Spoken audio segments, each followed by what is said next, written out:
In the wake of recent terror attacks in Paris and San Bernardino, critics have wondered whether moderate Muslims have done enough to condemn radical Islam. Dr. Bilal Rana is the president of the Ahmadiyya Muslim Youth Association, a group dedicated to battling Muslim radicalization and counseling at-risk youth. The picture you see was taken at an event in which Rana condemned the attacks in Paris, and just hours before he boarded a domestic flight after which he was detained by the FBI. This allegedly came after a passenger reported him as a potential terror threat. Dr. Bilal Rana joins me now. Doctor, great to have you with us tonight.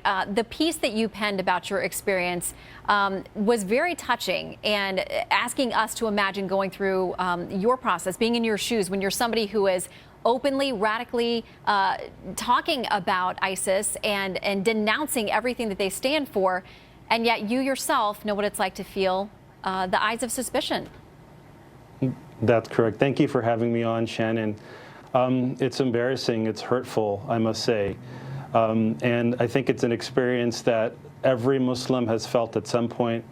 It's something that we'll probably feel more of. If there's a message for Muslim Americans right now, is if you are profiled, it's very important for you to be patient, be very respectful of the authority.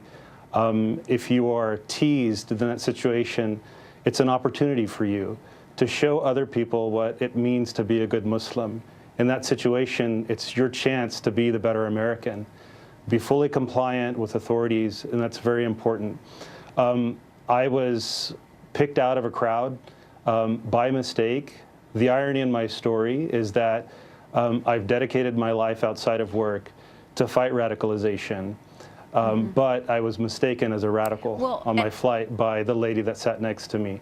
And do you understand, rightly or wrongly, why people are fearful and they misunderstand and they're afraid and they feel pressure to report something that they feel is suspicious, even if it is someone like you who is out there speaking out against radical Islam?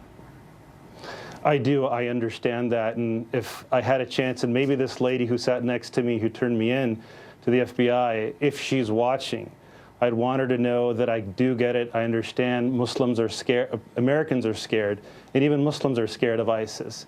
But at the end of the day, we're still your neighbor. I am the neighbor, the Muslim next door. We are your shopkeepers. We are your doctors. We are the same people that we have been in this country for over 100 years.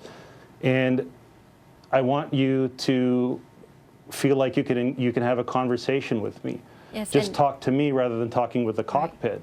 And maybe you'll discover that the person that you mistook as a radical is actually somebody who can really be a warm friend.